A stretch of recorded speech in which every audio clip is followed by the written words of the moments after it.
হিন্দু ধৰ্মগ্ৰন্থ অনুসৰি যেতিয়া এদিন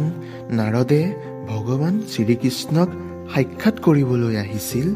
তেতিয়া তেওঁ ভগৱান কৃষ্ণক সুধিছিল,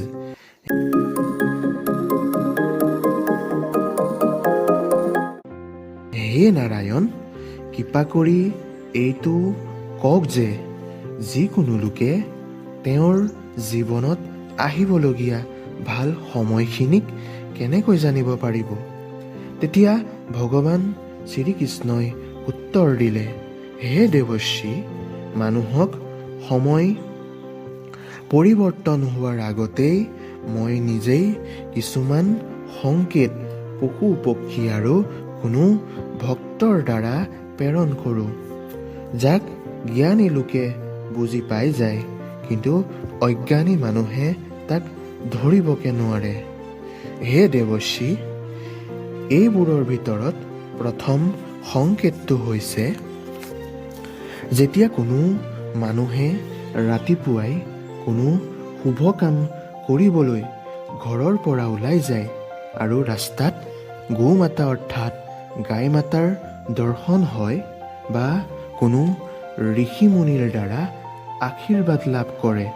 তেন্তে তেওঁ বুজি ল'ব লাগে যে তেওঁ যিটো কাম কৰিবলৈ গৈ আছে সেইটো কাম নিশ্চয় ভাল হ'ব আৰু তেওঁ সফল হোৱাত কোনেও বাধা দিব নোৱাৰে। দ্বিতীয় সংকেতটোৰ কথা এনেদৰে কৈছে, যেতিয়া কোনো মানুহৰ ঘৰত সৰু ল'ৰা ছোৱালীয়ে নমতাকৈ বাৰে বাৰে আহি খেলিবলৈ আৰম্ভ কৰে বা তেওঁক দেখি বাৰে বাৰে হাঁহিবলৈ ধৰে, তেন্তে সেই মানুহজনে বুজি ল'ব লাগে যে তেওঁৰ আহিবলগীয়া সময় সুখেৰে ভৰি পৰিব। তৃতীয় সংকেতটো হৈছে,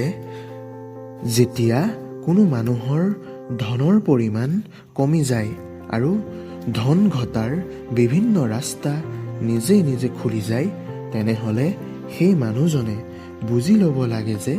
তেওঁৰ বেয়া সময় শেষ হ'বলৈ গৈ আছে। আৰু ইয়াৰ পিছৰ সংকেতটো কৈছে, যেতিয়া কোনো মানুহে পূজাৰ থালিলৈ ভগৱানক পূজা কৰি থাকে আৰু তেওঁৰ এনেকুৱা অনুভৱ হৈছে যে তেওঁক দেখি ভগৱানৰ মুখত এটি হাঁহি বিৰিঙিবলৈ ধৰিছে বা বহুত দিনৰ পাছত তেওঁৰ ঘৰত অতিথিৰ আগমন হৈছে,